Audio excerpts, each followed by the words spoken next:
This is That Video Game Podcast, episode 576 for November 5th, 2018. Nonstop Diablo. Just keep swinging.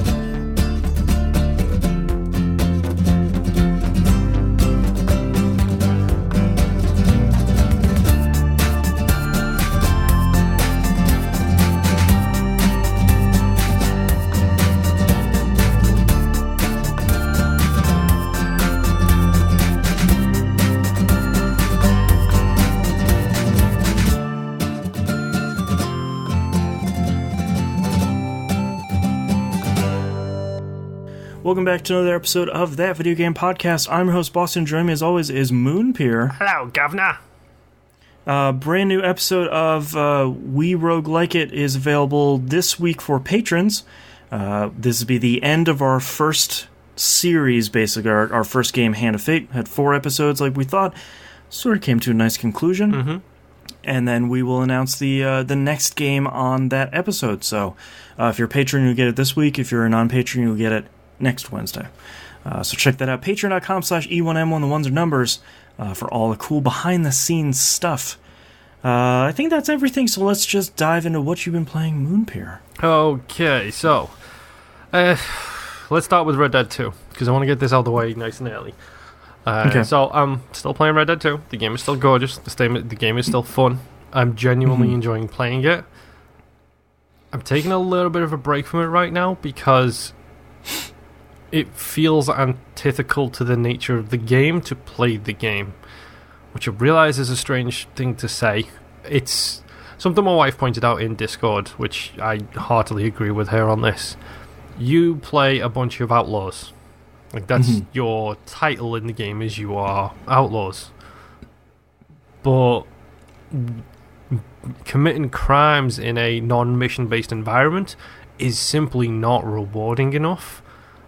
You get you might go hold up a couple of people, steal a bit of stuff, but then you come back and you've made $50 and your bounty is $120. Oh, okay. So then it becomes this constant back and forth of, okay, then do you go donate all of your money to the camp and then get yourself arrested so you can go and do it again?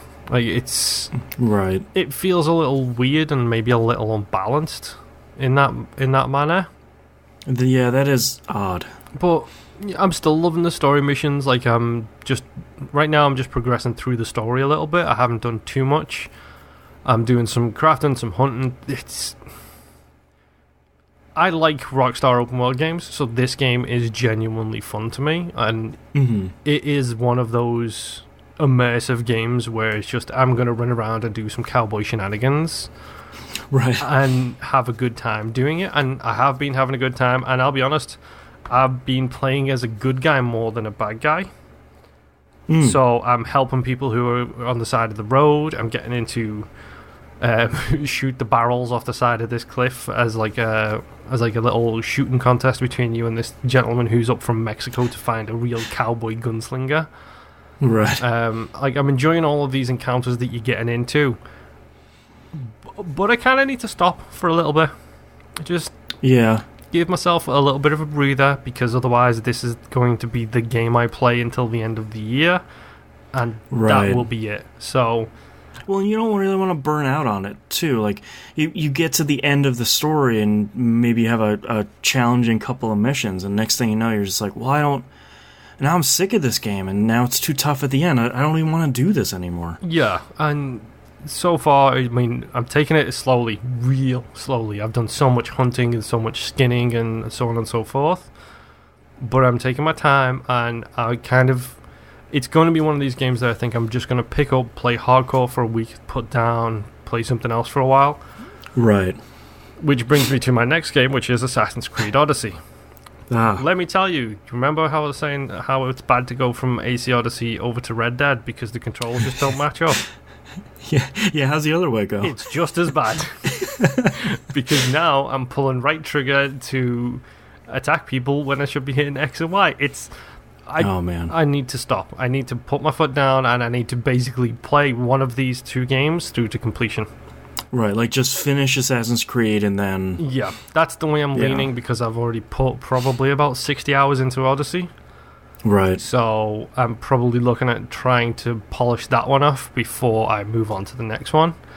Right. I still love this game, and it tells me how not far I am in the story. When my wife saw me start a mission earlier, and her exact response was, "Are you only just getting there?" Oh no. How far do you think you are in this story? Oh no. So yeah. I don't think I'm far anymore. Nope. The bright side is I honestly think I've done some super secret stuff before I was supposed to do it. Oh, okay. When I'm at level 47 now, and the very vital story mission I'm on, has everybody at level 22. Something tells me that I'm going to be okay for a little bit if I just play the story missions. Yeah, until the end, you're probably going to move along pretty nicely. Yeah, well, I'm three levels away from the level cap at this point, and I mentioned it last time. I have my style, I have my method of play that I like, so I've got my gear, I've got my setup, I've got my get your whole weapons. loadout. Yeah, I've got everything I need, so that'll be good for me going forwards. But it's weird, the dichotomy between the two of them, because it feels like I'm playing the super arcadey superhero game in Odyssey, whereas Red Dead, it feels like I'm playing the game of what was it, Deadwood? The TV show, the Game of Thrones version of Cowboys, where it's just so dour and so serious all of the time. Sad cowboy simulator. Yeah, and it's fun and it's immersive and it's great, but every now and again I just want to jump off the biggest statue I can find and stab someone in the face. Right, and make that caw noise. Exactly. Make the caw noise, and then do a front flip, which somehow stops me from taking any damage when I land. I landed in a pile of straw. Yep. It went fine. Even when you don't. Do like a front flip and then a barrel roll as you land, it's like, I'm fine. Yeah. I did not break my neck as I landed from the top of this huge statue, so... I mean, in the lore of the game, since you're in the Animus, you probably shouldn't take fall damage. There's more to it than that in this case. Okay. There is some more stuff going on here than meets the eye. Okay. So I'll talk about Odyssey here in my section, but yeah. Oh, do you want to? Interesting. You go ahead. Let's talk about Odyssey. No, it's unrelated. Oh, okay. Yeah. But I don't know. It's like Assassin's Creed Odyssey and Red Dead are the two games which are like absorbing all of my time at the minute. But it's very difficult to talk about stuff like Odyssey. I'm at the point now where it feels like the helmet's going to hit the floor, like the horse poop is going to hit the fan, and things are about to get real serious real quick. Kind of similar to the alligator mission or the crocodile mission. Right, where it's like, oh, this is... Yeah. Okay, this isn't what the other games were. Yeah, it feels like it's at that point in the game. Right. So it's... I want to get through it, I want to continue. But again, I run into the problem of there's very little for me to say on here. There is not 100% spoilerific all out the wazoo. Yeah. And when it comes to the Deck of 52 side of things, I'm pretty much the only people I'm missing on that side of things are story based. So I've done a lot of the extraneous work beforehand, and now I'm looking at those people thinking, well, most of these are story based. Those who I can't get are out of my level, so that's fine. Right.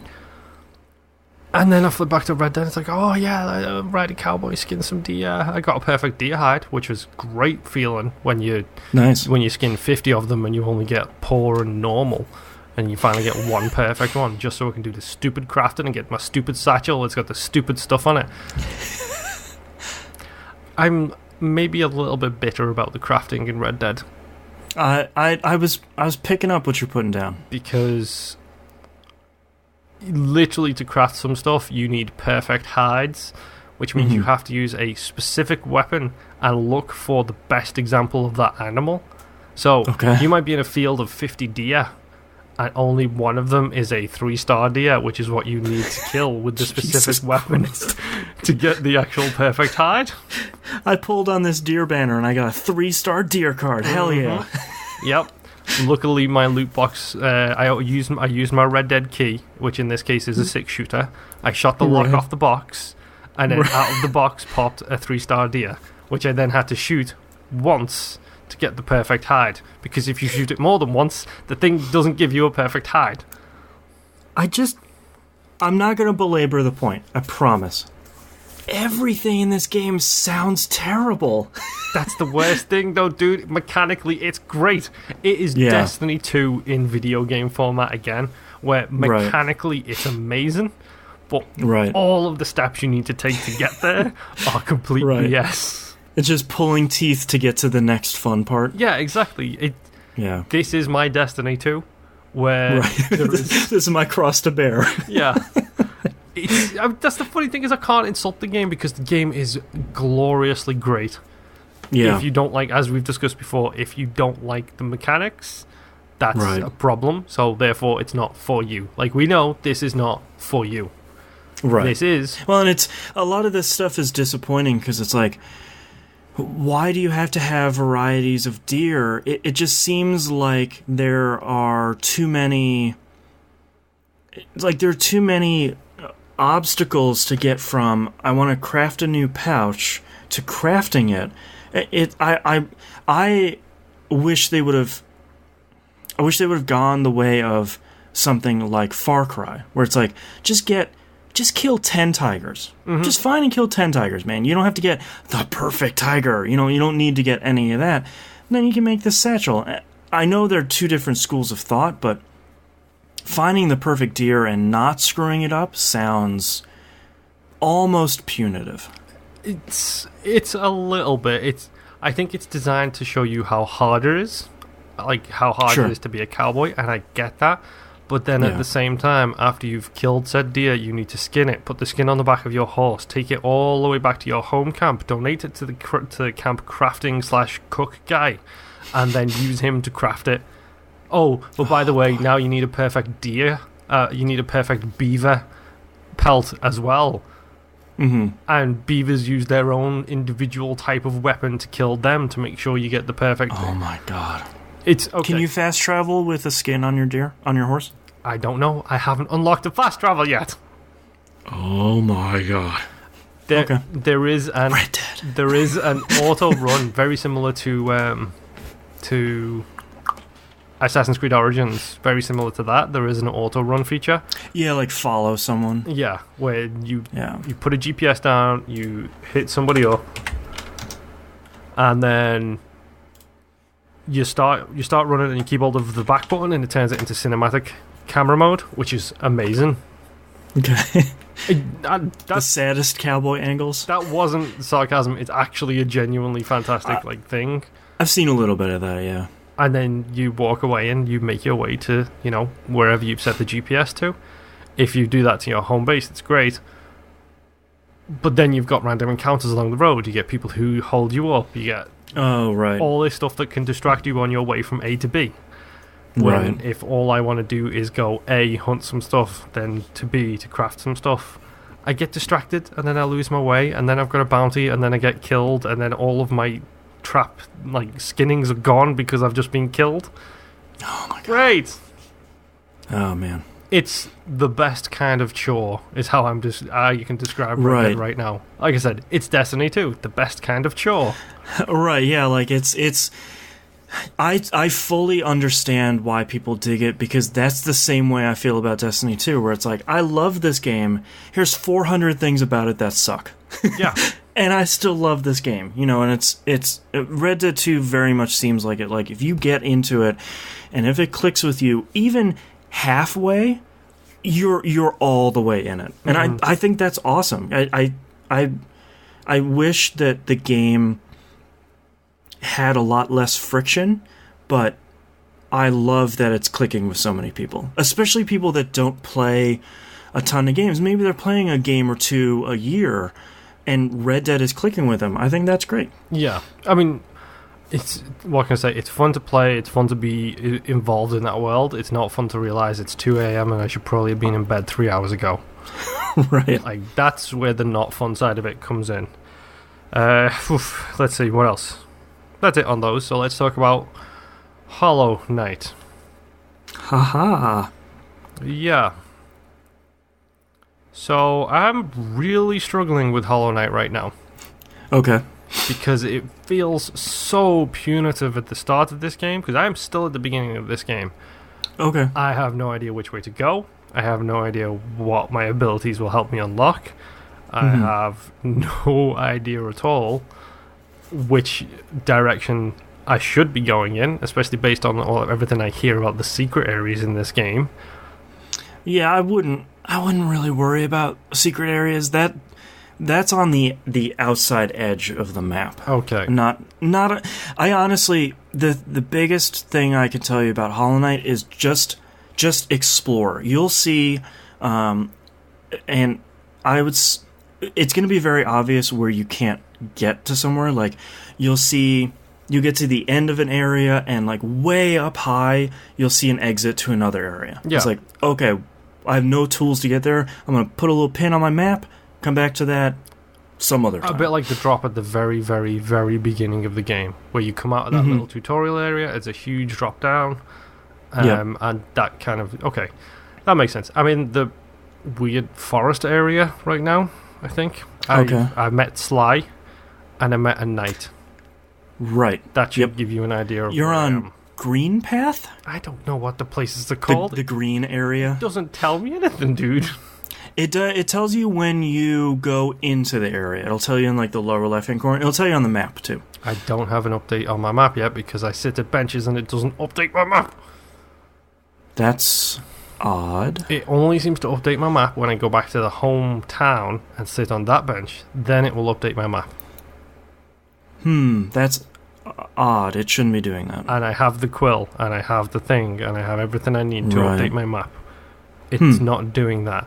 So when I've done my 4th corpse run on the same corpse and lost 600 of the stupid currency because I can't find my way back to my corpse, it's a little frustrating. Yeah, that's... if you're in a new area, you do have to get the map first. Yeah. Before the quill will update it. I have no idea where that guy is because he seems to be currently living on some place to the far east where I can't get to without what looks like a double jump or like a horizontal jump.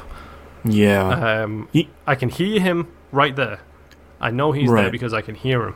I have not heard him once in the new zone that I'm in. Okay. And I haven't got the horizontal jump yet, so I'm guessing that's where I get here, considering I keep seeing a stupid bug run away from me jumping horizontally. It's like, well, gee, I wonder what my ability I'm going to get here is.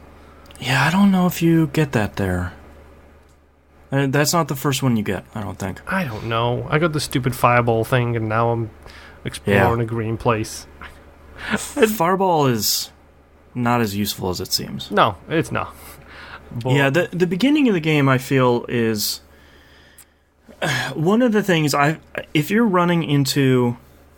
I'd say if you're banging your head on a new area, one of the things I would recommend is... looking at a map for that specific area to find out where the map guy is. Because as soon as you get the map, the quill will update it when you go to the benches, and like you're sort of on your way. Mm-hmm. But some areas, I think, either expect you to come from the other side of the map. So it's like, 2 rooms in, here's the map guy. Conifer, I think his name is. Yeah. Some of them, you have to like get most of the way through, and then you get the map guy, and it's like, that's frustrating because now I don't know all the places I've missed. So I'd say, like, if you're in Green Path, for example, I feel like you can Google, Green Path map, and you can say, all right, here's the entrance that I'm coming in, I got 2 rooms over and 1 room down, there's the map guy. Yeah. That'd be what I would recommend, because once you get over that hump, the rest of it's just exploring and finding the boss. Which is that's the fun part. The not fun part is running around in circles trying to figure out if I'm in the right area or not. Exactly, yeah. But I would bypass that, but I wouldn't look up an entire game map because I think that might be too spoilery, but Just the area that I'm in. Yeah, I might give that a shot because I put a couple of hours into it this week and I was just getting frustrated because I was literally going in circles. Yeah. And it was like, oh, you unlocked a shortcut, that's great. I can't remember which way the shortcut should lead or which way the shortcut doesn't lead from. Right. What am I shortcutting? Like I don't even know. Yeah. I would just look up a map. The game is so big that I feel like if that's your friction point, to use our favorite term lately, if that's your friction point, I would just bypass it. Yeah. No. The game's difficulty, I think, is the combat difficulty is its strength. Yeah. Some of the map stuff is not great. It feels super punitive for no real reason other than, I don't know, figure it out. Yeah. And for some people, I think that's really great. But I think for you and I, because there were a couple times, even on my first playthrough, where I'm like, okay, I'm like 10 rooms into this area, and I have not heard this dude whistling yet. I'm like 30 rooms in and I still haven't heard him. I'm just gonna look up this map. I'm not gonna beat my head against this brick wall. It's really not worth it. Yeah. It's like, I feel like, because I've discovered a bench in the middle of this zone, which I'm thinking is the midpoint or the one before the boss, but then I don't know where the boss is, and I don't know how to get the shortcut to go back to the... I found what appears to be the stupid fast travel guy's home base, but I can't get into it because I'm on the wrong side of it, and it's just like, oh, whatever. Yeah. At this point, I got frustrated and I turned it off. Yeah, I would just look up the map. My final game this week is some Rainbow Six Siege. Which started off with its final season of Year 3. Okay. I think. Or it's one of the Year 3 things. How this game is still as popular and updated as it is 3 years in is insane. Right. To be honest, this one was just a quick one. I only played some casual with my wife and Charlie, friend of ours, who is the best, crazy southern person you could play a first person shoot 'em up with. He literally sounds like a cowboy when you're shooting people. Great. And for poops and giggles, we decided, my wife and Charlie thought up of a ingenious way to play casual mode, which is now being referred to as LMG Squad. Oh no. Which LMGs are in the game. They are the typical LMG thing where they will spit bullets all over the place. It's just a hose. Yeah. And there is a couple of people, both attacking and defending, who can use LMGs. On the attacking side, there's... I don't even know the name of these characters. That's how little I've played this game. There's 40 of them at this point. Yeah. One of them has a special ability, which is an adrenaline shot, which is basically if you get downed and they pop that ability, it picks you straight back up again. So you're back to full health. Back up, I should say, not to full health. If you are standing up when that gets popped, it gives you a reduced recoil on your guns. Ah, okay. So it became a case of Charlie would fuse, which is the inject 3 grenades into a room. Then he would pop a breaching charge, which puts a big hole in a wall. My wife would pop the adrenaline shot, and then all 3 of us would just sweep the room with LMGs to the point... Just closing your eyes and spraying. Yeah, where it just sounded like chaos. It's like people trying to be stealthy and sneaky. It's like, no boy, we are going to ruin your ears. Right.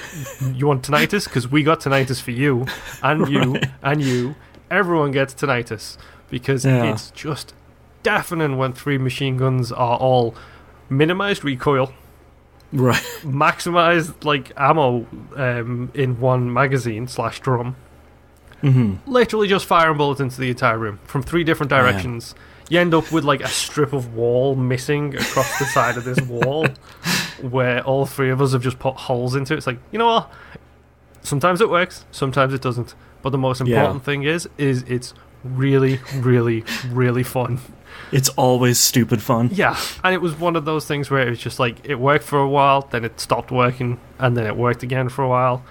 Right. And I don't know how, I do know how they put the time in, but Charlie, my wife, and the crew that play that game are insanely good.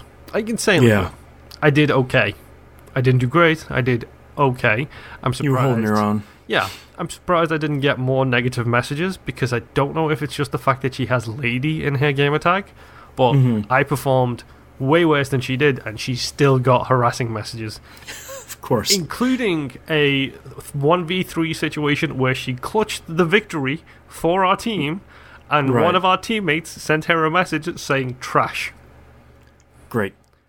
1v3. It sounds like my Destiny 2 career right now. Yeah. I think you and my wife need to have a Twitter war where you show the horrendous messages you get sent in those two respective games.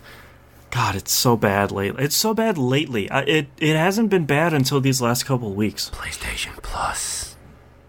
Yeah, I don't know. These are people that have to have all the DLC. So, like... It's PlayStation Plus, dude. Come on. People who are interested in it, here's the game for free, now just buy the DLC. It's PlayStation Plus. You know it is. Just like I know it's everybody who picked up Siege on like deep discount. Oh, $10 get you the game. Just buy all the other operators. Like, I'll go in here and I'll lose. You guys are trash. It's fun. Like even on casual when the toxicity is at its maximum. It's the opposite of Destiny 2. Well, that's the funny thing is I don't play ranked with my wife and her crew. The reason I don't play ranked is because I am not good enough to play ranked on their level. You can't hold your own. I'm simply not as good as they are, and it it's one of those things where it becomes slightly depressing when you literally get shot within the first 4 seconds of a round. Every single round. And the rest of the team is sort of like, yeah. He's like, oh, if only we didn't have this dead weight here. Yeah, that is me. Moonclear, the dead weight who is stopping you from winning the ranked matches. I don't want that burden on my shoulders, so I don't play ranked because I'm not that good. I'm good, but I'm not 700 hours in the game good. I'm just not that good. So when we play casual, the stupidity is at high, toxicity is really high. But it's really, really fun to just, like I said, we goofed off and we play LMG squad. That's what we did. Yeah. Like, okay. Yeah, the stakes are much lower. Yeah, it's like, let's just make some noise. Like, literally and metaphorically make some noise. So just gonna try a bunch of dumb stuff. Yeah, and it was fun. Yeah. And it's been a while since I've been able to have fun with a first-person shooter in that way, so it was good to, like, break free of the open worldness and just shoot some fools with the biggest guns we can carry. Yeah. Well, yeah, Rainbow Six Siege is my last game. That's all I've been playing. Boston, over to you. I've been playing some Assassin's Creed Odyssey. But the difference is... You've been streaming. Right, I started playing it as Project Stream. It took me... to be clear, before I talk about this, I'm not getting paid by Google or anybody. I applied for the invite. I got part of the invite just through my personal email address, not even through the show or anything. Mm-hmm. It runs stupid well. It took me... So I had my DualShock 4 plugged in, fired up Chrome here on Windows, clicked the Project Stream link. It checked my connection and said, yeah, man, you look good. And then it just fired up Assassin's Creed Odyssey. And immediately it saw my controller, it configured all the video settings correctly, everything was great. It took me probably 5 minutes before I forgot that I wasn't playing it on my computer. That's pretty impressive. It runs, for me, I don't know where this stuff is coming out of. So I don't even think it's like downtown San Diego is where Project Stream is getting run. Well, let's just establish a baseline here. Your internet has been problematic in the past, we will say, to say the least, and continues to be. So my connection is often relatively speedy but unstable. Yes. Do you feel comfortable exposing your up-down right now? I would if I knew it offhand, but I don't. It's middle ground, I'd say. It's a good connection. It's not the fastest. It's certainly not the slowest. I didn't run into... I played this for 2 hours before I pulled the plug on myself to stop playing. Okay, it was one of those situations. Right. I played it for about 2 hours. I did not run into any hiccups. It was 1080p, 60 frames, solid the entire time. That's pretty good. I got literally 0 frame drops, no performance issues, nothing. No pixelation, nothing like that. And again, it's just running out of Chrome.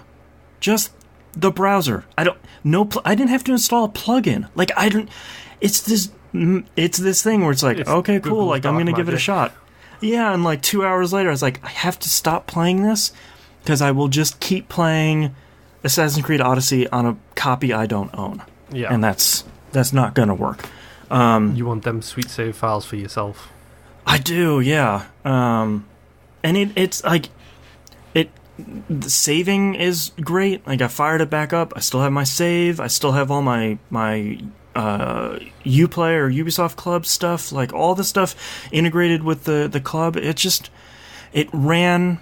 I was expecting it to run the way PlayStation Now runs, where it's like, hot garbage. I'm streaming this. Okay. Like, yeah. It feels like you're streaming it. Maybe it looks a little pixelated, at least until it gets... sometimes Netflix, you start a show and it's like 480p, and then suddenly, 1080p, all right, we're fast enough. Yeah. You get that lag, no lag, even using a controller. It felt like I was playing a copy that I had installed on my PC. That's pretty good. Yeah. And I was blown away.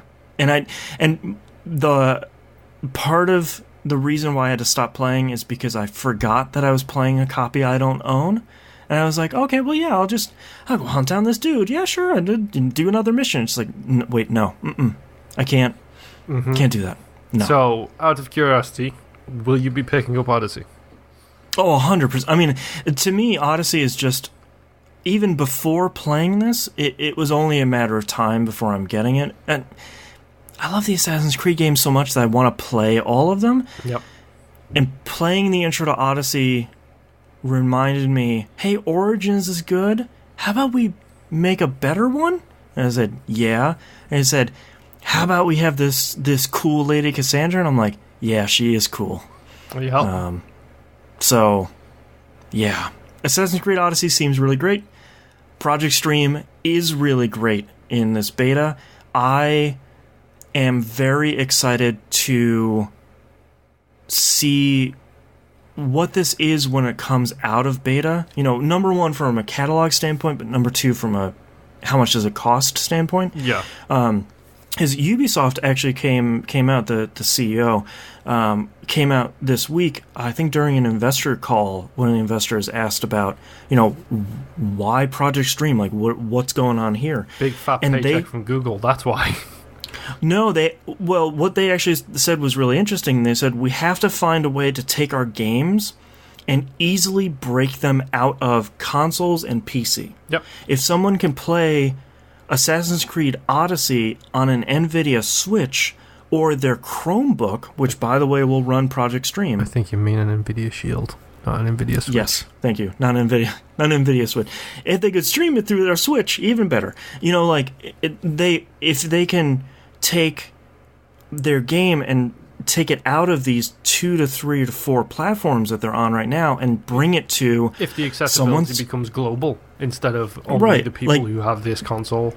Do you have an Android tablet and a DualShock 4 or an Xbox One controller that can pair with Bluetooth? Mm-hmm. Now you can put that thing on a kickstand. Now you can play a full game without these issues. So I think that is really interesting, and I hope Ubisoft using their literally brand new game as part of this test. And it's not like, here's Assassin's Creed Unity, and it's like, cool, but don't diss Unity. Unity. No, there's a new one out that I would want to play as opposed to the one I already played. Honestly, I do think a big fat check from Google probably helped this. I'm sure, yeah. Because if there's going to be a lot of people who are interested in AC Odyssey, there's going to be a lot of people who are also interested in all of the other games that come out recently. So it's a really good way to both garner interest in playing the game and buying it on your platform of choice, but also a good thing for Google for people to actually want to sign up to possibly play this game for free. Yeah, because if it was something like Forza 6, And it'd be like, I'm not even going to try Project Stream, because like I don't care. I'm playing another Forza game, but you tell me a brand new game is on there and I can try for free. All right, yeah, and then it works. So 2 thumbs up for Project Stream so far. Project Stream, better than expected. Assassin's Creed Odyssey, much better than expected. About as expected, or maybe a little better. As good as expected. Okay. Yeah, which is still 2 thumbs up. My big question for this is, you live in California. I do. live in New York. Yep. What about the people who live in Kansas? Right, and I think that's going to be the big test. That's the real question. Market. Yeah.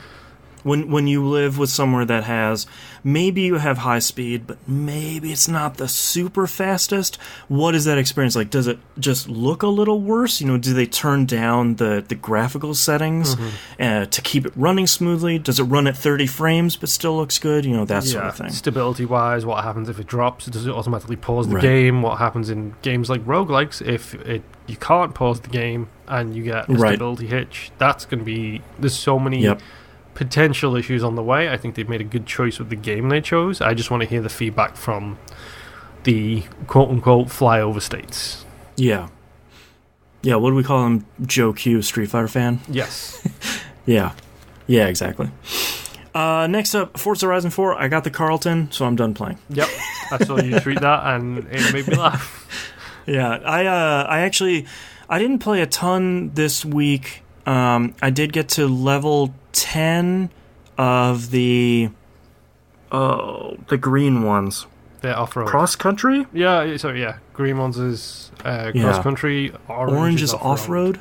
Yes. Yeah, I get those two confused often. So that is an achievement that is way rarer than I was expecting. It was like a 2.6%. Yeah, for completing the Titan? No, that one is pretty popular, but you can complete the Titan at like level 8. Level 10 is the other achievement, but odd. But Forza Horizon 4. Yeah, so I just mostly want to talk about the Carlton because I finally got it. Yeah, and it is super fast and it is hilarious. Yeah, I love it. Destiny 2, just a little bit this week. I played a lot, but it's a lot of inside baseball. First up, the murder mystery for Festival of the Lost has started. Who murdered the guy who played the guy in Firefly? I don't know, The Fallen. Oh no, that's not. So it's another murder. We knew who killed that dude. I can't even remember his name. That's how little impact it had on me. That's the one. Yeah. So the guy.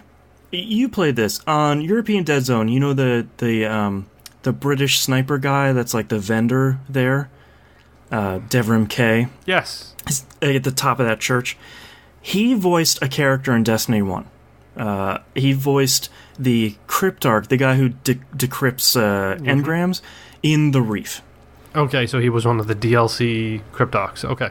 Yeah, so like a super minor character, but he didn't come back for Destiny 2 because you can't have that guy voice. He's such a distinctive voice. You can't have him voice 2 people. So Bungie, when they brought back the Reef as part of the, it's not really the Reef, but they're starting to bring back some of those NPCs. Their solution to this problem is, what if someone murdered him? And it's like, okay, cool. Like, now we get to go figure out who murdered this Cryptarch, who seemed like a pretty cool dude. The quest line started as a cautionary tale again. People data mine the database of Destiny 2 all the time. Mm-hmm. Anyone can do it. You don't need access to it. They want those sweet, sweet leaks for sweet, sweet future DLC so they can get the sweet, sweet numbers on their sweet, sweet websites. Exactly. Sweet, sweet. And a lot of stuff, I don't know why people haven't learned this from Destiny 1. There's a rocket launcher in Destiny 1 that looked super stupid, and it had been in there since nearly day 1, and it never launched until Destiny 2, and that was the Wardcliff coil. You would think that would be a cautionary tale to say, just because it's in the database maybe doesn't mean we're ever gonna get it. Yeah. So, in the database for this murder mystery, at the end of it is Thunderlord. One of my top three guns from Destiny 1. I want it back so badly. And all the signs point to finish this murder mystery, you'll get Thunderlord. And then that will lead into that type of weapon coming back with this next piece of DLC, probably in December. Okay. So leaks have been, Thunderlord is coming. It was this last Tuesday. Leaks or leaks? It's in the database, so it's not really leaks. Like, you can go in there and you have the icon, the exotic icon in the game that's the exact same one from the first game. So it's like, Thunderlord is in here somewhere. Mm-hmm. But what everyone was saying is, all right, this murder mystery's coming out, we're getting Thunderlord. This is a great exercise about expectations. Did Bungie troll everybody? Yeah, it's a 3-week quest. So you do some stuff during 1 week, and then, like a lot of these exotic quests, you do a bunch of stuff. The first week on this happened to be very easy. Mm-hmm. And the Destiny community being what it was, figured out a way to bypass it in literally 5 minutes. Yeah, and then it's an online community for a video game, so snap it and break it above your knee and done. And then immediately get upset because you have to wait 6 hours and 6 days, 23 hours and 59 minutes to get the next step, as opposed to just play the game and do the thing. So the level of salt on the community, I've been basking in it because I want Thunderlord back probably more than anybody. It's a 3-week quest. I find that really funny. Yeah. There's no other way to treat it other than this is really great. Now on Tuesday, I get to see what the next step is. Honestly, I think between the Destiny community, the Rocket League community, the Rainbow Six community, and the Blizzard community, we could set new land speed records anywhere on the planet. Because they're just covered in salt. Like, every... Yes. Like, it's ridiculous. How many meats do you need to cure? Yeah. We got it. On the other hand, on the other side of the spectrum, I've been playing a lot of Gambit this week because there's a special rare boss that spawns. Kill that boss. It starts an exotic quest to get the hand cannon malfeasance. Mm-hmm. They just patched it in. Sounds like a Disney villain, just so you know. I know, it's really great. They drastically buffed the appearance rate of that boss, so I was able to start and finish that quest this week. Nice. I have malfeasance. It's a hand cannon. It's special because it shoots infected slugs. Ooh. As opposed to bullets. Is this a bit like the hand cannon from Destiny 1 that shot like ninja kunai instead of actual bullets? Which one was that? I have no idea. It was vanilla Destiny, I know that much. It's sort of the successor to Thorn, the very famous. One I'm thinking of. Yeah, Thorn was that did damage over time. This is sort of a successor to it. I'll just say this: lore. Yep. And we'll leave it at that. The more you lore. Yeah, really good lore. And some potentially very impactful stuff for the future of Destiny, but lore. It fires infected slugs. You pop 5 of these into a person, they explode. That's kind of cool. It's really satisfying. It makes one of the biggest problems with Destiny 2's exotic weapons is they don't feel mean enough or punchy enough. This feels really good. This feels like you're firing off some real impactful shots. Mm-hmm. I would feel really badly using it if I didn't have to work so hard to get it, because it is really strong, especially in Gambit. Curiosity, do the 5 slugs need to come from just you, or can 3 people put 2 slugs each into somebody and watch them blow up? I don't know. Not a lot of people have the gun because it's so ridiculously hard to get. So, as an example, it has 3 main steps. I won't go over all of them because they're a little bit inside baseball. The one step, though, the one that's going to cause a lot of issues for everyone, it's like win 10. There's 2 objectives. One is win 10 matches, whatever. You just do that over time. The other one is you need to deposit 400 motes Is this over the time. one where when you drop motes, it subtracts it by 2? Yes, it subtracts double. So you put in 15, yay, 15. You drop 15, you lose 30. Yep. So to say that's difficult is a bit of an understatement. So there's some really tough PvE stuff. There's really tough Gambit stuff. There's no PvP stuff. So the number of people that don't have it, the number of people that have it is right now it's in the sub 1% of players' numbers. So I'm hoping to find out, because it's really good against Gambit bosses. I'm curious to see if there's ever another person that's also using it. Do those effects kind of compound upon each other? Yeah. But yeah, so far it's one of those few weapons where you go through a big, tough exotic quest and you get it and you start playing with it and you're like, oh, okay, this is actually good. Like Thorn from Destiny 1. You go through this now famous, horrific experience to get it, and you're sort of like, all right, this thing is strong. Like, all right, that was terrible.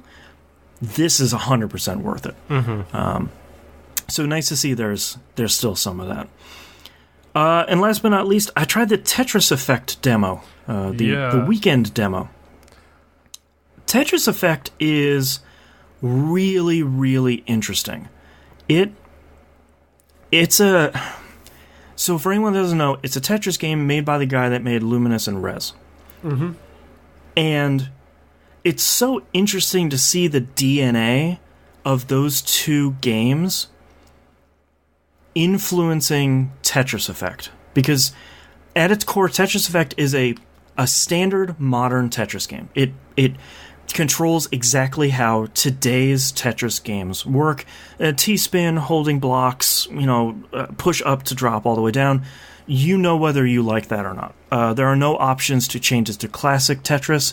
It seems very much like Tetris Company is beyond that. This is modern Tetris. Get used to it. Yeah. I want Tetris wrapped around a sphere again, because that game was incredible. Yeah, that game was crazy. But what's so interesting is in this game you have sections of, in the journey mode, you have sections of 3 levels that you play through at a time, and it's like, I think to get from one level to the next, you have to clear 50 lines. So you're basically clearing 150 lines total over 3 stages. Mm-hmm. But like Lumines, the Tetramino's color and design changes between each one of those stages. The backgrounds change. The music changes. The musical cues. All that stuff changes. And then like Rez, the better you do, and the further you get in each one of these stages, it's almost like the stage starts to blossom in the background. It starts to grow bigger and grow more complex and come out of the screen at you. It's also playable in PSVR, which, with his games, it's like the one time where I'm like, I really wish I had VR, because I just want to see this thing come at me. Yeah. But it's really interesting to see those two games and those two series influence something as I don't want to say simple, but as well known as Tetris, because everyone has played a Tetris game, and most people have their favorite Tetris game at this point. Yep, it's Tetrisphere.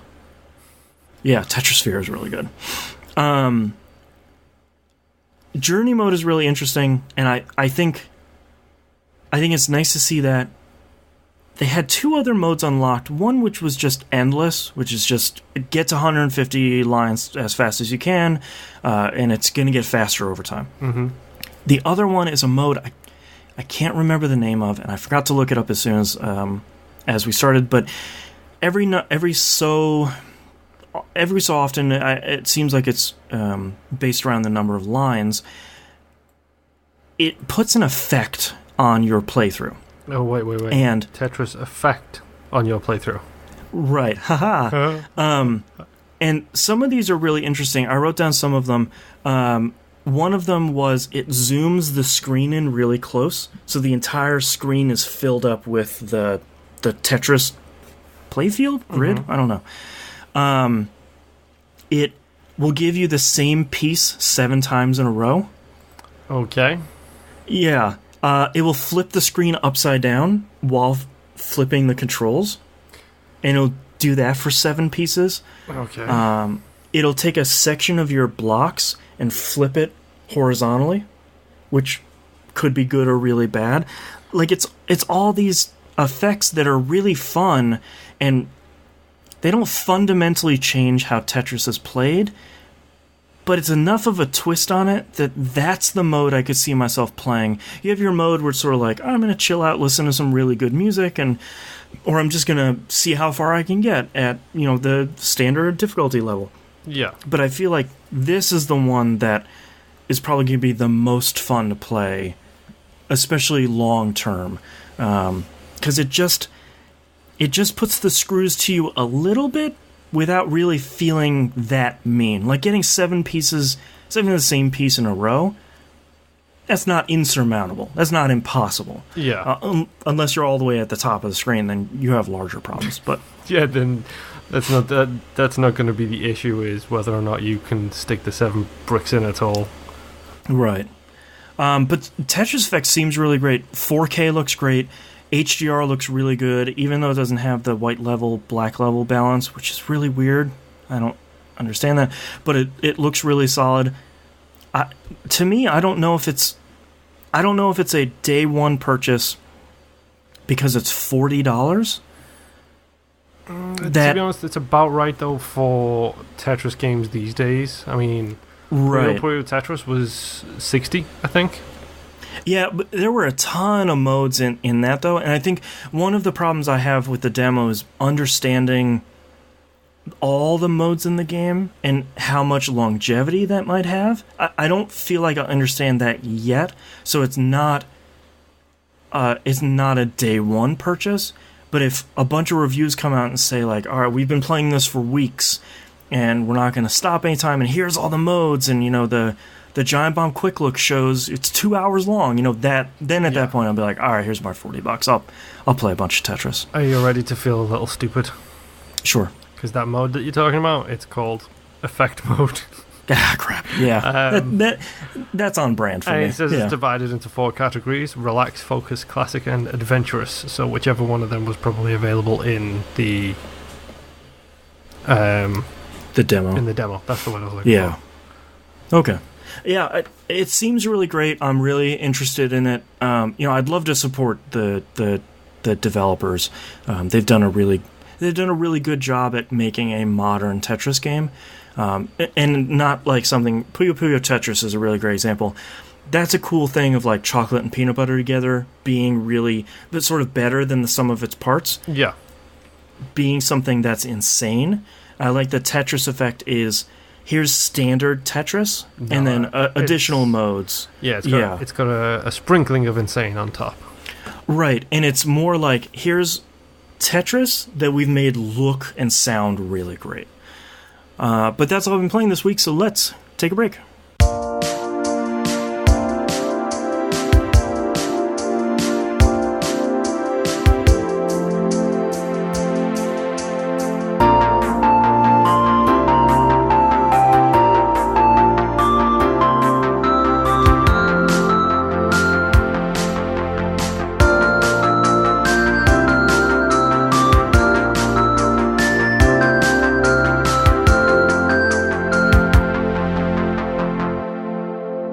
Let's talk releases for the week of November 5th, 2018. Moonlighter comes out on the Switch.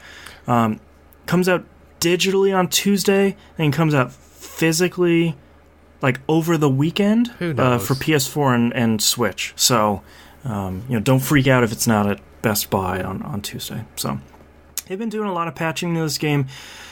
I feel like it's still a really good game that needs a lot of TLC for just quality of life stuff. Yeah. Them adding New Game Plus is a huge benefit and is going to go a long way, but the PS4 trophies are still bugged, so please fix that at some point. Rogue Legacy also comes out to the Switch. That's a really great game, if anyone hasn't played it. That's the genealogy one? Yeah. Okay. Yep. The, like, platforming, roguelike genealogy. Yeah. Yeah. That game is really good. Full Metal Furies comes out on the Switch. This is the game, I can never remember what game they made before this. Don't ask me. But Full Metal Furies. This is... what's their company? This is the frustrating one. Their first game was really big, and... Rogue Legacy. There you go. Rogue Legacy was a massive hit, and they made another game, and it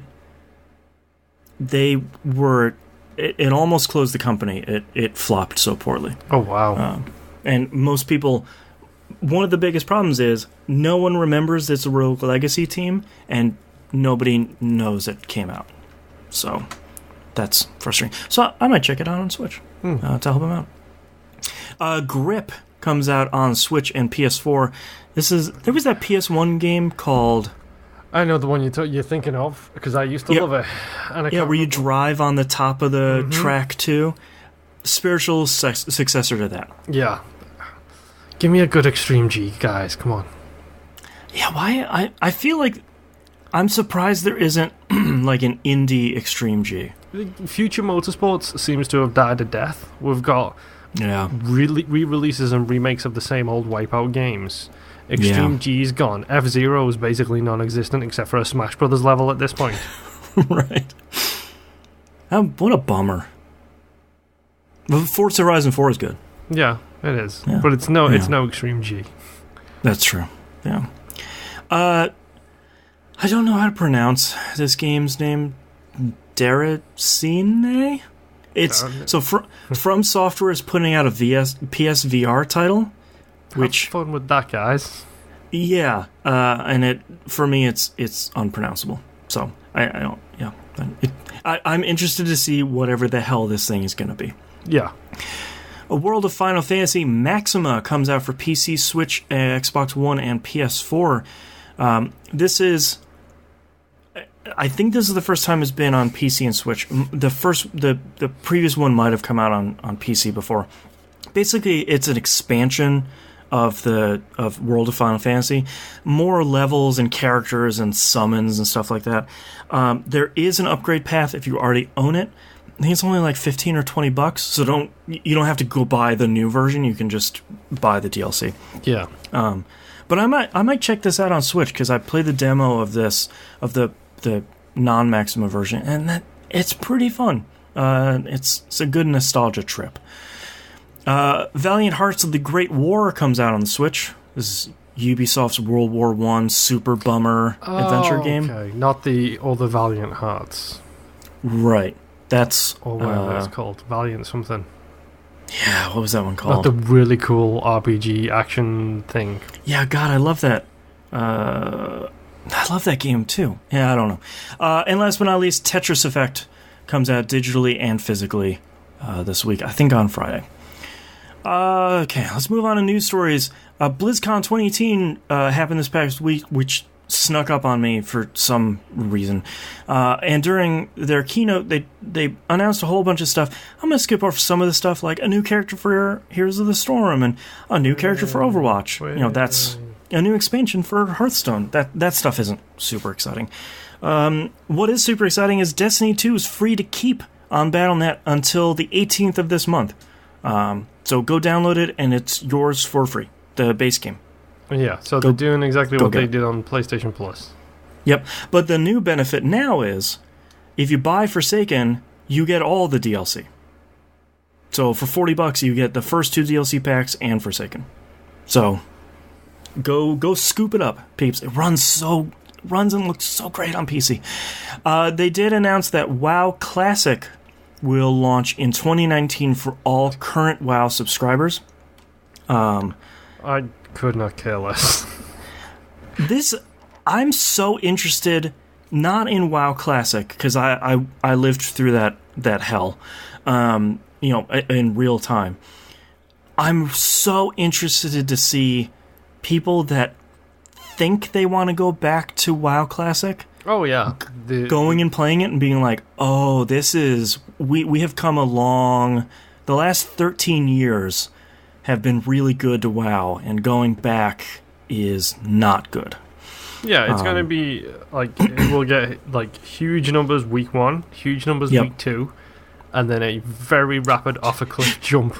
Yep, a new patch comes out for current WoW, and it's like, screw that thing. Here's a new dungeon. The one interesting thing they have come out and said that not all the raids won't be available day one. It'll be like Molten Core will be there, and then later on they'll release the second phase of raids, and then later on the third. So they have like 4 phases of raids they're going to release, and all the unlocking events will be live again for all that stuff. So that's pretty cool. But by the way, were we thinking of Vagrant Story instead of Valiant by any chance? No, Vagrant Story is also cool too. I'm thinking of the JRPG with the spinning wheel for your when you pick your attacks. I'll look it up. Warcraft 3 Reforged was announced. This is a remaster / remake of Warcraft 3. So this is interesting because I read an interview with some of the people in charge of the Warcraft 3 team, and they said when they went to go talk to people about StarCraft and remastering that, they said, leave StarCraft alone. Just give us a modern launcher, better, PvP, better matchmaking, BattleNet inclusion, all that stuff. But leave the core alone. That stuff still feels good. Yeah. When they talked to the same types of people for Warcraft 3, the thing they heard was, we're not done with Warcraft 3. Like, you need to... That's a good base, but you need to keep expanding on top of it. Wasn't Warcraft 3 the last one before World came out? Yes. Yeah, there hasn't been another Warcraft RTS after 3. So they started off with all the mods for Warcraft 3 are still going to work. They're going to have cross-play, so multiplayer mods, all that stuff will play between the old and the new version. And then they're going to make it look better, and they're going to keep expanding it. The one thing that I thought was really interesting is it's obviously going to be a remaster. They're also going to do a little bit of remake stuff on the story. Some people are calling it retconning, which they'll probably do some of. But the lore has advanced so much in World of Warcraft that some of the stuff is outdated in Warcraft 3. So they're going to massage that stuff to bring it in line with the lore that's current in World of Warcraft. Okay, so they're going to Star Wars Legends it. A little bit, yeah. And they're mostly saying that, like, Sylvanas is going to have a bigger part to play because she's the main focus of the current patch and the current expansion in World of Warcraft. And she plays a much, much, much bigger part of the Warcraft universe. So that makes sense. So that seems pretty interesting. I don't have as much love for Warcraft 3 as I do for 2. So this announcement personally is sort of like, okay, you remade 3, that's cool. Like, even if they remade Warcraft 2, I probably wouldn't play it. Like, I've got too much other stuff, but... Yeah, it's a remake of an RTS, and as much as I genuinely adore RTSs, I'm not in a rush to play any of them very soon. Right. And last but not least, the game that apparently only I am excited to play, and I've signed up for the pre-release of it, Diablo Immortal was announced. This is the mobile Diablo game, which before I watched the trailer, I thought it was basically going to be mobile Diablo 3, and it's more like a mobile Diablo experience that is sort of changed a little bit to work on mobile. It has all the classes and all the skills, and it's Diablo. Like, it's just on your phone. Please tell me it's like a Nonstop night. God, no, that'd be great. People would still be pissed off about it, but yes, that would be really great. Nonstop Diablo would be really good. Yeah, it really would. Yeah, I'm excited to try it out because I'm excited to see them branch out to more mobile stuff, especially for their big tentpole franchises. Like, if they were going to put out a Warcraft mobile game, I'd be interested to see what that is. And the trailer for Diablo Immortal looks pretty good. I'd be interested in seeing that too, but it would just end up being like that Command & Conquer game when you slap Warcraft mobile onto it. I don't want to see Command & Conquer or Westwood Studios in front of a mobile game. I would expect Blizzard to put out something good, though. My expectations of EA is less. to put it mildly. Okay, that's understandable. Yeah. Which, I mean, this is the thing that seems to have blown up on my social media feeds, is a bunch of people complaining about this. I have zero. I don't have zero. I have minimal love for the Diablo series, but just like Ghostbusters, just like Star Wars, just like everything else, your version's there to play. You want to play it, go play that. Stop complaining. Well, the really interesting thing is Blizzard didn't. They very clearly, before BlizzCon, came out and said, we're not having a big announcements this year. Like, it's going to be a lot of patches, and it's going to be a lot of smaller titles. It's not going to be a Diablo 4. Don't get your expectations up. A lot like we talked about with Destiny 2, people got their expectations up. Yep. And Blizzard very quickly came out afterwards and was like, hey man, we're working on a bunch of other Diablo games. So if you're looking for a more traditional Diablo game, slow your roll. I'm pretty sure we're working on that. Wink. And it's very much like, we're not announcing Diablo 4, but you're sure as poops we're working on it. Yeah. And to see, this is one of those few instances where I am genuinely shocked that the vocal minority is so overwhelmingly vocal about their distaste of something that is not made for them, and them being upset at that it's a little bit not frustrating, it's a little infuriating, because I'm so tired of this, hey, we're going to try something different, and all these 20 to 30-year-old white dudes start getting their hackles raised on the internet saying, like, well, I never asked for a Diablo mobile game. It's like, cool, then go play Diablo 3. It just got released on the Switch, and it's really great. I also bet you didn't ask for Diablo 1 or 2 until you played them. So, STFU, and get out of here. Well, the thing I said, I think it was on Twitter, was a company like Blizzard can't win, because if they try something new, it's not the Diablo that I wanted, I can't believe you, blah, blah, blah. If they go back and they remaster Diablo 2, well, I don't want you to remaster an old Diablo, I want a new Diablo. And it's just like, well, which one is it? Like, what do you want us to do? So I'm very excited for Diablo Immortal. I think it seems like a cool thing.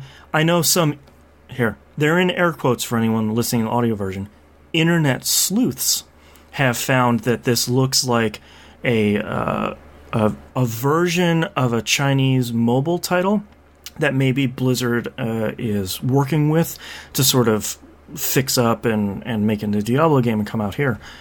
That's not a problem. No. That's mobile games. That's games, period. Because at the end of the day, every single game is built on a framework from the previous game that was developed. If you want to see Unity or Unreal Engine, like, if you want to, don't be like Square and make a new engine. I was just going to say, if you want to see what happens when you have to start from scratch every single time you want to release a game, go ask Square about their release schedule. Exhibit A, Final Fantasy 15. Exhibit B, Final Fantasy 7 remake. Exhibit C, Kingdom Hearts 3. Exhibit D, every game Square has made for God knows how long. God, yeah. So bad. Ever since Final Fantasy 6. Let's be honest. They've new engines from the ground up, new everything for every single Final Fantasy game. It's impossible. It's ridiculous. Yep. And the mobile market moves too fast. You can't do it. So men on the internet, be quiet. Sit back down. Last news story we have here, surprisingly, Nintendo had an investor call, which is not the surprising part, but they reiterated their commitment to the 3DS. I get the feeling that's smoke and mirrors. Well, here's what's really interesting, because some of the investors were saying, like, the Switch is obviously doing very well. What's the future plan for the 3DS? Because it seems like this is the natural time to sort of start sending it off to the farm. Like it's been doing very well. Is the term. Yeah, yes, exactly. It wouldn't be out of the question to start sunsetting this hardware.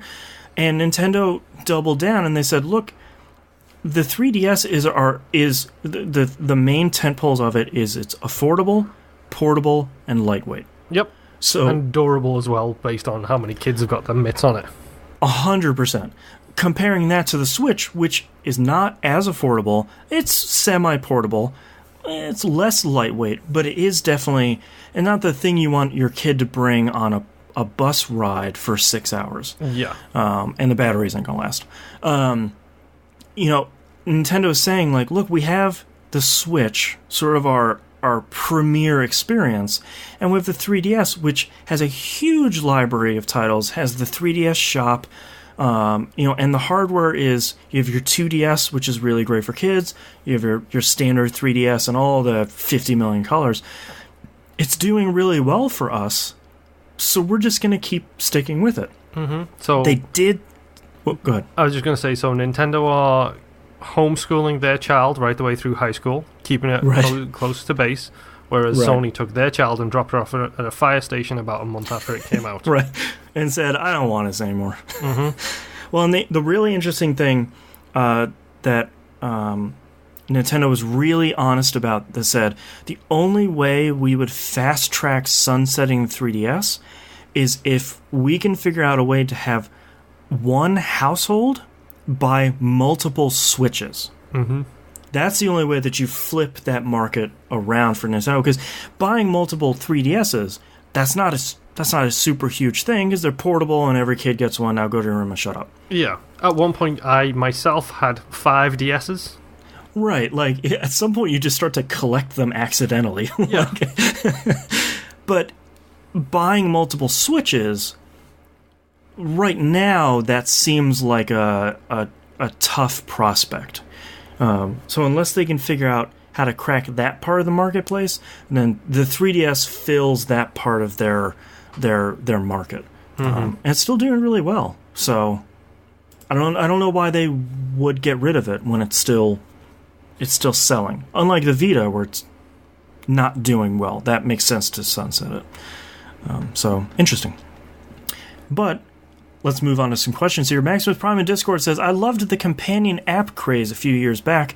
In my opinion, for every bad one, there were 4 or 5 good ones and one amazing one. How did you guys feel about them? If you liked them, which has been your favorite? And if you couldn't stand them, which ones were your worst? Dead Rising 3 was really good. Oh, so I never used that one. Metal Gear Solid 5, I think, was mentioned in Discord, and that has an incredible one. That one was fun. Yeah, I played with that a little bit. Was it My 5 problem is I never want to use those things as a map. Like, I like the Destiny 2 companion app because I can move gear and I can look at my bounties and I can look at some stuff. I can read the lore in the game and I can do all that stuff.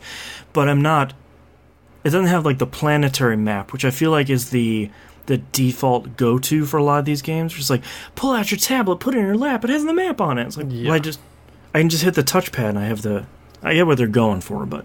the Battlefield companion app was great because it let you do commander mode from the app, which was essentially you could jump in and kind of like the thing that they always talked about with like the companion apps for like the Division, where it's like you can be a drone and spot people and fire missiles. Right. That's exactly what the Battlefield 3 companion app allowed you to do, was jump in and be a commander in these games, and you could like drop missiles and stuff depending on what points people had captured. And you could like, that's fun. You could basically put like a scan thing in an area so everyone was marked on the radar for anybody in that area. It's like, oh, you're struggling to capture this point, boop, now you know where everybody is, go kill. Right. That's pretty cool. I feel like we so often don't see companion apps that do fundamental stuff to the game. Like Fallout 4's companion app. It showed the Pip-Boy on your phone. Yay! It was really great and tiny and impossibly difficult to navigate. And pretty useless. Mm-hmm. Like there's a better interface in the game that you're already playing. Like Grand Theft Auto 5's was horrendously disappointing. And just really poorly made. Speaking of poorly made, let's talk about Red Dead 2's companion app. Oh, is it bad? Literally doesn't run on anything unless it's brand new. Great. Good job. Oh, what a bummer. But yeah, I feel like this is the first time since maybe the original wave of companion apps that I've seen a number of them come out all at the same time. Where like people are focused on Red Dead has a companion app, and it's like, okay, I thought we were done being excited about those, but okay. Sort of happy to see them back. I can usually tell how good companion apps are by how many I still have installed on my phone. And considering I have my phone is relatively new, I have 0 companion apps installed. Let me tell you about the best companion app of all, the Xbox companion app on your phone. That's such a good app.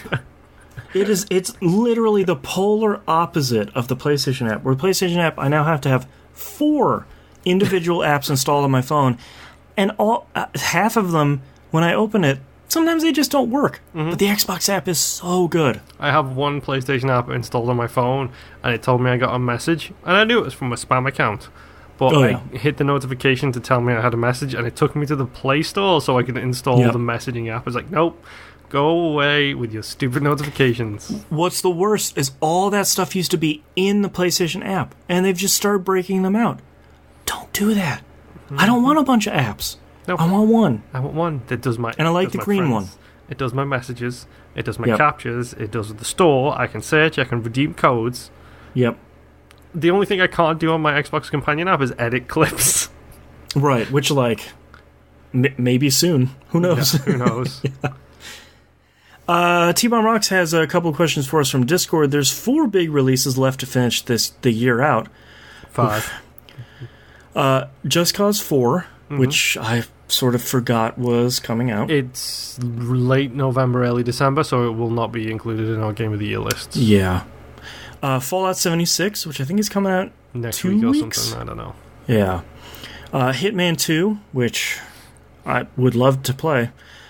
And Darksiders 3, which until I just read it here, totally forgot was coming out this year. One he forgot, which was mentioned 2 lines below in Discord, Battlefield 5. Oh, God, yeah, Battlefield 5. I didn't even think that was coming out this year. So, let's rate these in order of how well they will sell. Fallout 76, number 1. Battlefield 5, number 2. Mm-hmm. Hitman 2 is number 3. Hitman 2, 3. Just Cause 4 is probably 4, and Darksiders 3 is probably the bottom of the list. Not because it won't be good, but just because it won't sell enough. Look at the name cachet attached to everything else on that list. Yeah. And out of all of them, I am actually excited about all of them. I will not be able to play them all. No. Or buy them all, but all of them are on my I kind of want to play those games lists. For me, it's just Darksiders 3. I'm not really interested in any of the other ones.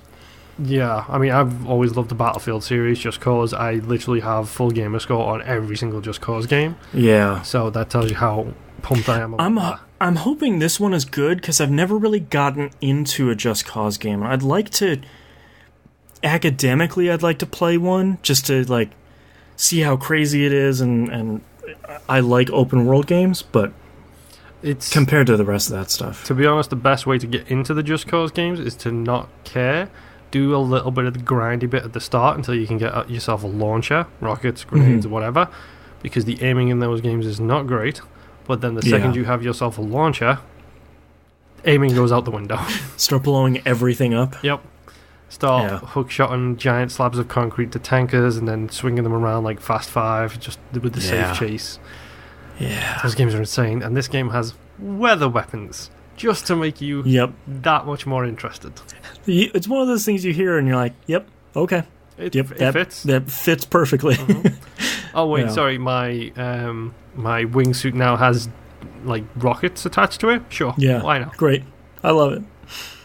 The Fantastic Castlevania animated series has been renewed for a 3rd season already, which is great. Yep. I need to start that show. I need to watch the 2nd season. The 1st season's so good. Yeah, I heard the 2nd. I've seen some people say, like, Season 2, Episode 6, oh my god. And it's like, don't tell me more, but, like, I just need to start watching that now. Yeah. The same writer is rumored to be working on the Legend of Zelda animated series as well. If that is successful, what is the next video game property to get an animated series on Netflix? Duke Nukem.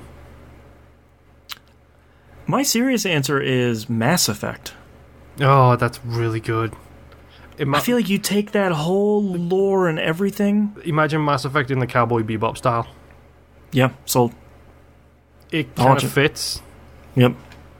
I just think, I think when I think of Mass Effect, I think just the universe and the story and the characters and all the races. Like, you don't even need to have it be a human. You can focus on a Turian or something. Like, you can tell a cool side story. And I think that'd be pretty cool. Have you ever seen the fan-made TIE Fighter animation? Mm-mm. Oh, I will send you that after the show. Okay. It's literally, I think it was one or two dudes, basically made a, I think it's a couple of minutes, like, Star Wars, like, TIE Fighter, X-Wing kind of fight, like, hand-drawn anime. And it's insanely good. That's crazy. In all seriousness, now, Duke Nukem, give him an anime. Give him a Fist of the North Star style anime, whether it's the post-apocalyptic world, the pig cops, everything to do with his humor. It could work in an anime, whereas I don't think it works in anything else these days. Yeah. Man, what else? Legend of Zelda is a really interesting choice. I almost don't know how you tell that story, but I'm really interested. I could have said the same thing about Castlevania, and that seems to be working out really well. So, well, it helps that Castlevania Season 1 is essentially a retelling of some of the best bits of Castlevania games. Right. Like, they stuck pretty close to the lore for the first season, so I like that. I think of other games that would go really well. This is the Police. Yeah, you can make that a cool, like, corrupt cop story. Yeah, noir anime style. Yeah. That'd be kind of neat. God, I want to play This is the Police too. I do too. I'm simmering on it, where it's just like, do I spend $40 on that, or do I buy Tetris Effect, or Life is Strange 2, or Assassin's Creed Odyssey? You know, like, yeah. I literally have a post-it note attached to this monitor that says, "This is the Police 2." Just to remind me that it exists. Right. And I should probably buy it at some point soon. Yeah. I should start a list of 2018 games I've missed and, like, just put it somewhere obvious, like right here on the wall behind me. It's just like, all right, here's my 2018 game hit list. Yeah, in my notepad, I actually, anytime I go through, watch, like, Giant Bomb videos, if I watch a quick look that I'm interested in, I know I'll forget that within about 10 minutes after that quick look ending. Yep. So I always make a note of it and add it to my list of games I'm interested in and what they're based off. So if it's like This is the Police as a prime example, I've got a notepad around here that says that name with quick look written next to it to remind me where I got my interest for it from. In us just talking about games we missed in 2018, really great Netflix animated show would be Hitman. Oh, yes. 1 hour long episodes, make it this cool, sneaky subterfuge. Do it like two 30 minutes with a cliffhanger in the middle where he thinks he's about to get caught, like the old Doctor Who episodes. Yeah, that could be cool. We're available to hire, Netflix. Mm-hmm. I don't know how much will help, but I want your money. And yeah, again, you've got a perfect base for that in Golgo 13. There you go, man. Golgo 13.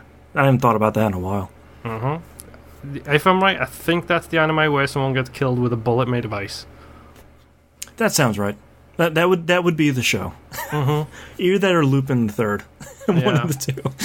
Although I don't think anybody really dies in Lupin. Yeah, I don't know. Anyway, thank you very much, everyone, for sending in your questions. That's our episode this week. If you'd like to visit us, you can do so at tvgp.tv. Everywhere to find and follow us is on the right-hand side of the page. Game Club this month is Massive Chalice. I think we have like 2 more weeks left of that. We're about halfway through. Really need to get into that. Yeah. Brand new episode of We Rogue Like It coming out. Don't forget to become a patron. Patreon.com/E1M1. The ones are numbers. Get all the cool early access. We have, 3 shows on there that are early access and 1 exclusive show on there now. I think so. So if you're a patron, don't forget in the web browser, go to the patreon.com/E1M1. Get your personalized RSS link. Feed that in your podcatcher, and it'll just give them right to you. Yep. And I think that's it. So we'll see you all next week. Bye.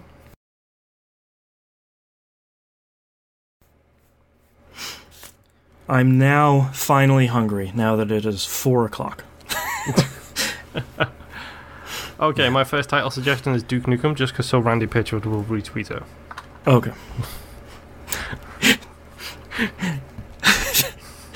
Oh, Randy Pitchford. Yep. Okay, you ready for the actual titles? Ready. Cowboy Shenanigans. Yep. The Best Kind of Chore. Mm-hmm. If that's your friction point. Or just your friction point. LMG Squad. Mm-hmm. Everyone Gets Tinnitus. Exposing Europe Down. Pull the Plug on Myself. And Nonstop Diablo. Nonstop Diablo is really good. Remember, Everybody Gets Tinnitus. I have Cowboy Shenanigans, Sad Cowboy Simulator, $3 deer card, LMG Squad, Moonpier, The Dead Weight, Your Friction Point, Everyone Gets Tinnitus, and Nonstop Diablo. I'm tempted to say Everyone Gets Tinnitus, just because it's such a glorious image. Yeah. I'm torn between that and Nonstop Diablo. I really like Nonstop Diablo. I feel like Moonpier The Dead Weight is a really good title, but I don't like the fact that it has my name in it. Yeah, and I feel like TVGP episode 576, The Dead Weight, is really promoting ourselves. I feel like people might take it the wrong way, where it's sort of like, like we're making fun of you or something. Mm-hmm. I'd be okay with Nonstop Diablo. I think that's a good title. Yeah, it was either that or Everyone Gets Tinnitus for me. Yeah. All right, starting in. Clips, dude. Wait until you see the clips. You will regret this decision. I know. Starting in 3, 2, 1. This is That Video Game Podcast, episode 576 for November 5th, 2018. Nonstop Diablo. Just keep swinging. All right. Thank you very much, everyone, for watching us, and whether you're live or watching after the fact, we appreciate it. Bye. Bye. And we can stop recording.